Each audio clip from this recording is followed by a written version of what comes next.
So let me begin with a little story about carers. And this story, I'm not going to use any visuals. I just want you to help imagine with me a scenario.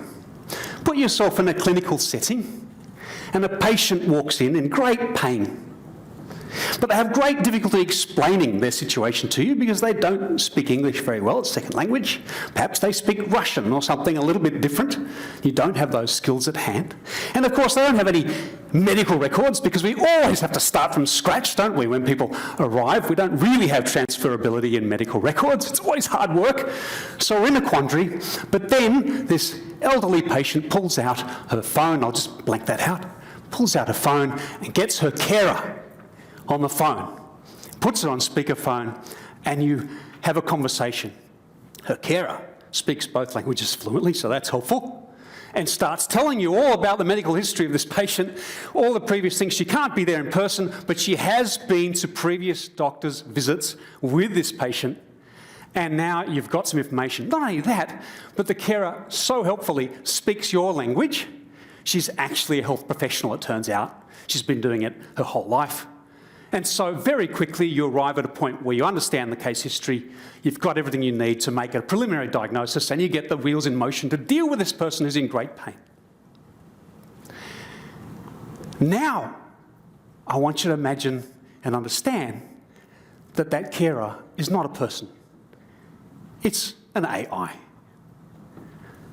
Artificial intelligence bot via the phone doing that with you. How do you feel about that?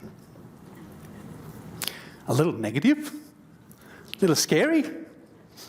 Well, I can tell you, I interviewed nurses in preparing for this to try and get a grounding in your profession in the USA, in Great Britain, and also in Australia.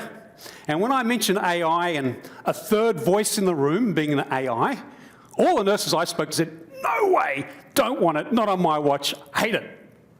But when I paint you that rich picture of an entirely verbal, communicative AI with all that information, it's not a bad picture, is it? Well, welcome to the future of healthcare, because you're going to be confronted, or certainly your students are going to be confronted with that scenario, not in 10 years, probably not in 5 years, probably in far less than 5 years. And your nurses won't get a choice because the patients are going to insist on bringing in their artificial intelligence carer. It's going to happen. Now, you might think I'm resorting to a bit of hyperbole to sort of kick things off, but this is literally the most important thing I'm going to tell you today. I've never seen anything like what's going on in AI and how quickly it's evolving. In 30 years, I've never seen anything like it. We can use as a metaphor a little medical chatbot. Show of hands, anyone who's seen Babylon or any of the other chatbots you can download or use them for diagnosis? A few of you, not many. Well, it's on the App Store. You can do it any day you like. This thing's been around since 2018, made a big splash in the UK. All it is a text-based Q&A with an AI to help you diagnose your own condition. And it's pretty good. It's been fed a lot of data. They made some big grandiose claims when it came out, very controversial. We can beat any general practitioner at diagnosis. Whoa, now you've offended a lot of people. But still very good. So popular in the UK that it started to skew the way funding was done in the NHS. So many people were using it because it often gets to a point where it says, you know what, you need to get to a clinic. And it directs you to a member clinic. And the funding is based on where people go. This is one of about 6 chatbots out there gaining ground. This one just happens to be a big one. I don't pick winners in technologies. I'm just using this as an example for you. But you can go and look at this or any of the others. Babylon's probably the most mature one.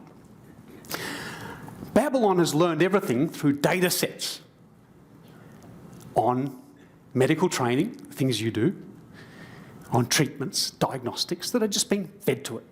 And that's all it does. But that's not where it's going.